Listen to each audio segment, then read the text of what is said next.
今まで見た中で一番クールな光景だったよ。ドジャースの若手投手ジャスティン・ロブレスキーがメディアの独占インタビューでチームメイトたちについて衝撃の証言を明かしました。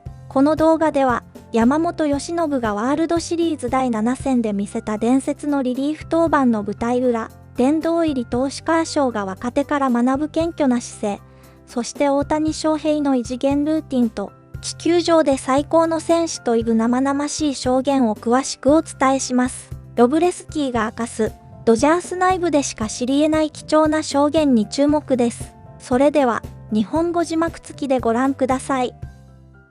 Hey, Justin, great to have you on. Thank you so much for joining us. How are you today, and how was your off-season heading into camp here? Yeah, I'm good. I'm glad to be on here with you guys. Off season's been great. It's starting to ramp up. So short off season, but that's kind of how you want it, right? So it's been good. How do you handle that, the short off-season? Was there anything done differently for you to make sure that you felt okay heading into camp here? And it seems like one of the themes for the Dodgers in general will be, let's be careful with everyone. It's a marathon, and that plan worked for them in 2025, right? Yeah, I think answering your first question, I think I had some good experience with it last year. I know, I wasn't on the postseason rosters and everything last year, but I was still, at Stay Hot Camp, staying ready for the season. So I kind of had a little bit of taste of how to do that and how to kind of work through a little bit shorter of a time to get ready, especially with us going to Japan last year. So this year's a little longer than that, a little more time than that. So I think kind of figuring that out last year helped, and then just kind of more of the same this year. You kind of mentioned it that you had to be there early last year for the Japan series, but with the WBC, you're there early. That's what I thought. So does that help you or hurt you? Because it does condense the offseason, but it also makes you throw more. And for someone like you, it also in spring training, because some of your guys aren't going to be there. The Dodgers, we know, don't push everybody. Gives you a chance to maybe get a few more innings and show them more of how valuable you can be. Yeah, it's definitely. I mean, I think to each guy it's different. I personally am not a guy that takes a ton of time off. Just I've tried it really one off season in my professional career, and I didn't really like the way I felt coming out of it. So for me, it's like this year, for example, I took probably a week and a half off, and then I was thrown again. So I don't love to take a ton of time off. I feel like I lose feel. I feel like I stiffen up a little bit, and I think if you look at a lot of guys in the past that have played the game for a long time, a lot of them don't take a ton of time off. So I felt like that was the best thing for me. And yeah, like you said, I think there's a lot of opportunity.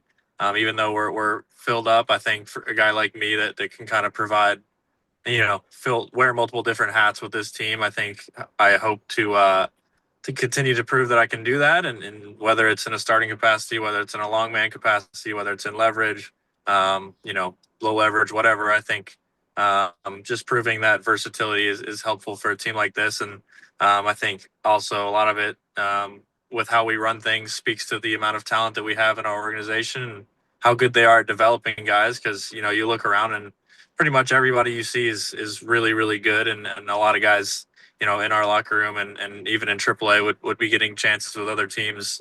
So it's a great organization to be a part of, obviously. And I think, it pushes each and every one of us to be better.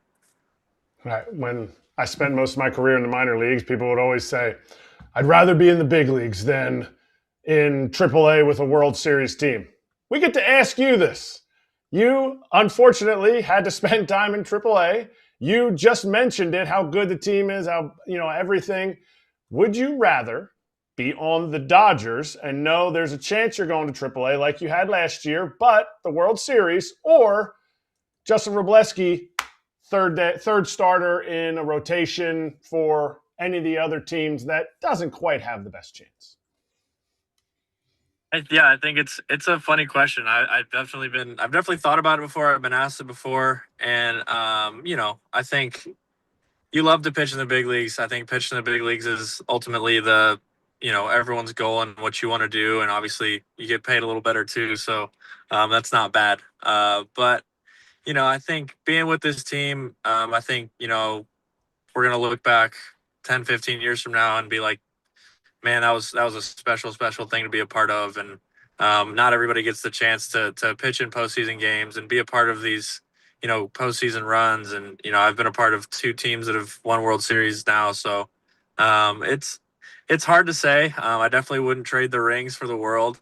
I love to win. I love to, get that feeling and kind of pitch in games that matter. And it's also tough because at the same end, like, yeah, I'd love to, be starting games and kind of get the chance to do that. And but I think, I love to win. So I think wherever I go, I want to win. And I know that's not always the case a lot of places, but just wherever I'm going to get opportunity, whether it's here, whether it's somewhere else, whether it's anywhere, I think, you want to win. And I think it's hard to, trade stuff that you can't really put a price on. So I think final answer, I think I'd rather be with this team than any other team, just because it's a really, really special thing to be a part of.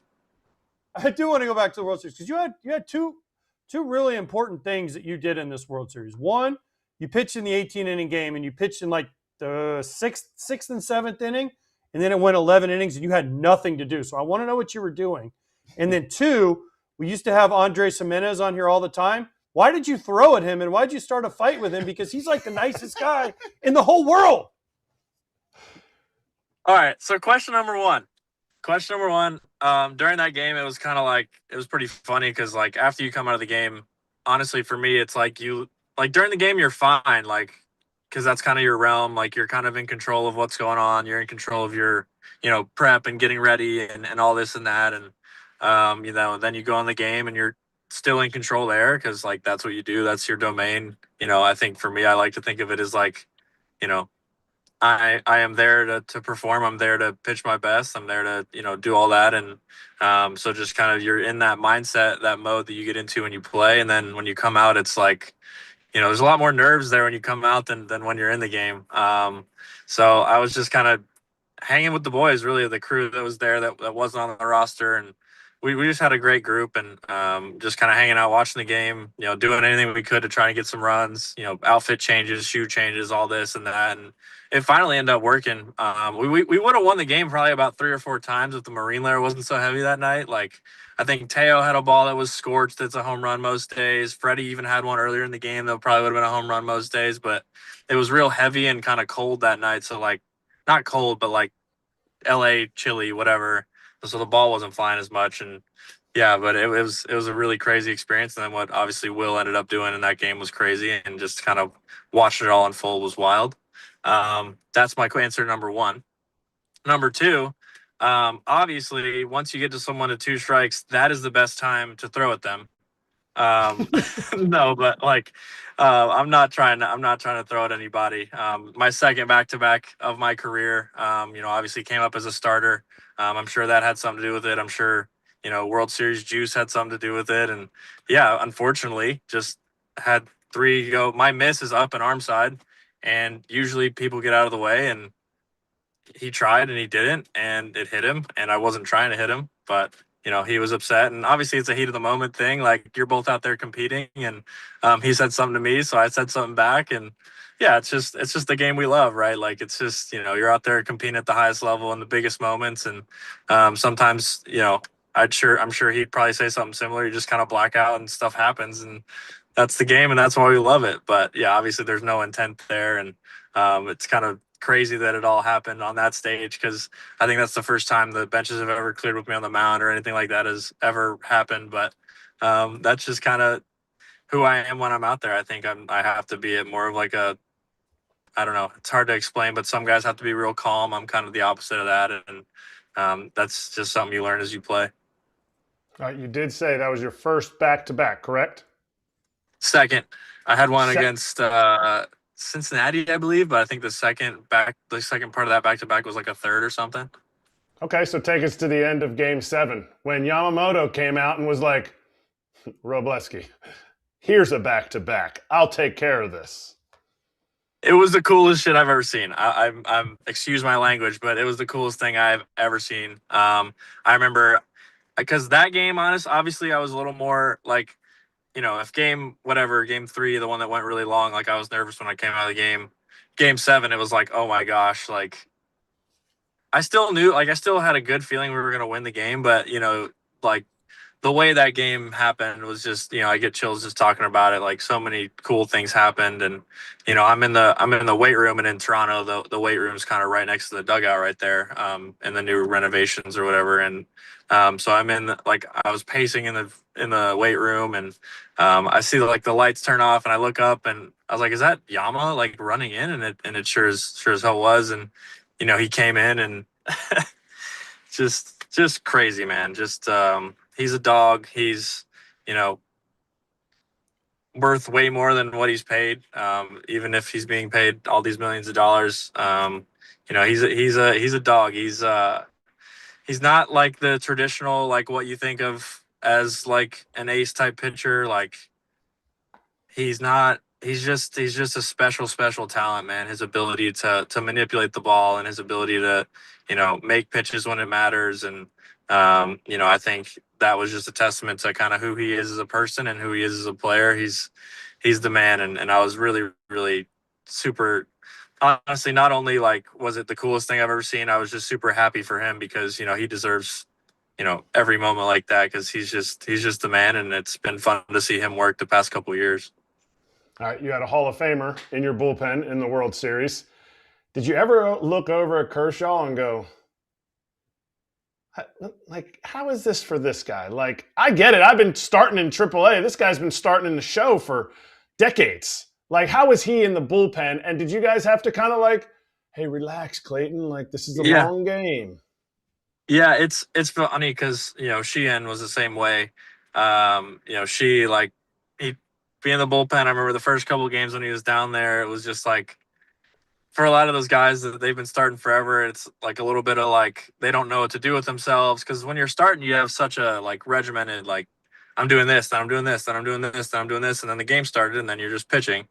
But in the pen, it's just like a big, like, there's just a lot more anxiety, a lot more, and if you haven't experienced it or learned how to like work through it or use it to your advantage, it's tough. And I think Kersh, even this being his last year, it was just like, he was still trying to learn from the guys that were down there on how to do it. And even asking younger guys like Jack and I and whatever, like, that's one thing I noticed about Kersh is like he was always willing to learn, and that's kind of, again, another thing that makes him great is I think he was always willing to change things and do things to make himself better, no matter who it was from. And that was something I thought was really cool about him, is he was just asking around everybody, like, what do you guys do? What do you guys do? Just kind of figuring it out. And obviously he did a good job, and came in and got that huge out in the long game, and then was about to come in there in that game 7. So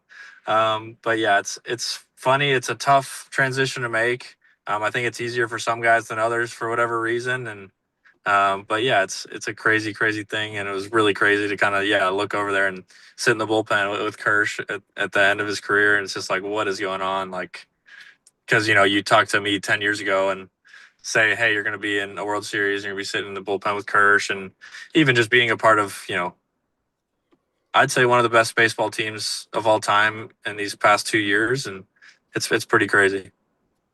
Justin, did anybody on your team, and I know he's Clayton Kershaw, ever say, Kersh, dude, keep your shirt on, buddy? For the rest of us dads like me. Like, right? Like, I would never just be like, I'm going to walk around constantly with my shirt off at my age. Now, I'm much older than Kersh is, but did nobody ever say, like, hey, Kersh, maybe today just keep your shirt on? I mean, you can kind of do what you want. You know what I mean? The guy's got a lot of hardware.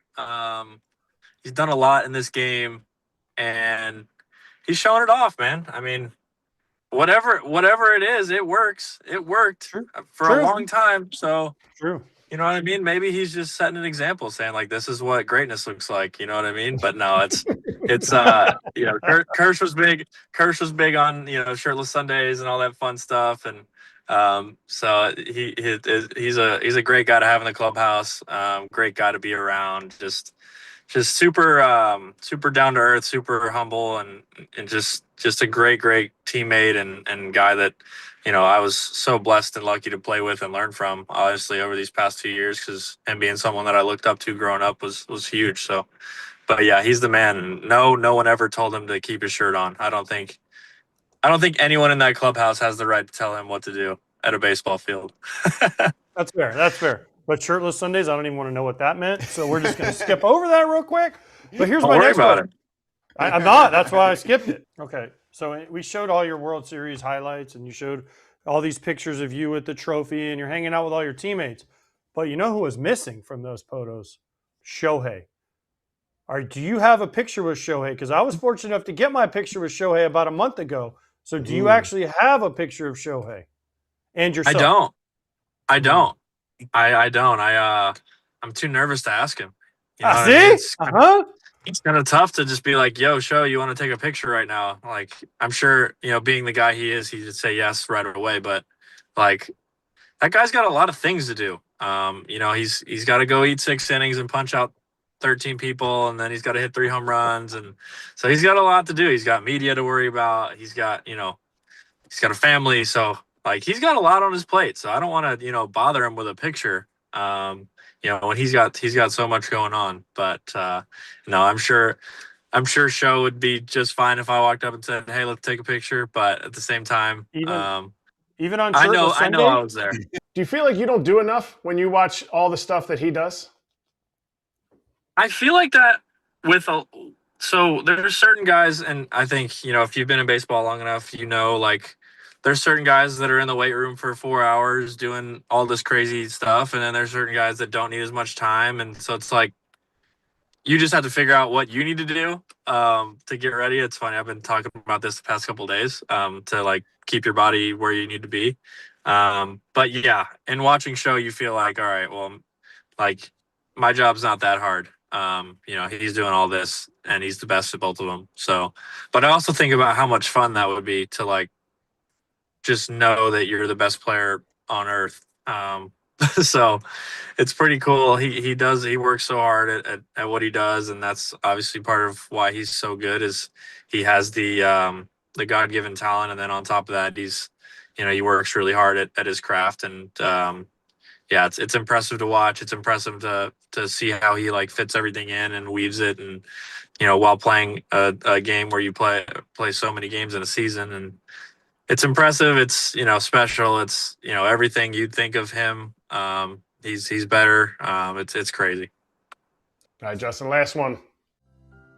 今回はドジャースの若手投手ジャスティン・ロブレスキーが語った貴重な証言をお届けしました。山本由伸のワールドシリーズ第7戦での伝説のリリーフ登板では、照明が消える中マウンドへ走り込んだ瞬間の臨場感が伝わってきました。今まで見た中で一番クールな光景だったというロブレスキーの興奮が、その特別さを物語っています。殿堂入り投手カーショーが、キャリア最後の年でもブルペンの若手選手たちから謙虚に学ぶ姿勢、これこそが彼が長年トップであり続けた理由なのでしょう。そして大谷翔平の異次元ルーティン、4時間にも及ぶ準備、そして神から授かった才能に加えてなお努力を続ける姿、ロブレスキーが写真を撮ることすら緊張してしまうというエピソードからも、チームメイトでさえ畏敬の念を抱く存在であることが伝わってきます。ドジャースの内部でしか知り得ない選手たちのリアルな声が詰まった内容でした。特に印象的だったのは、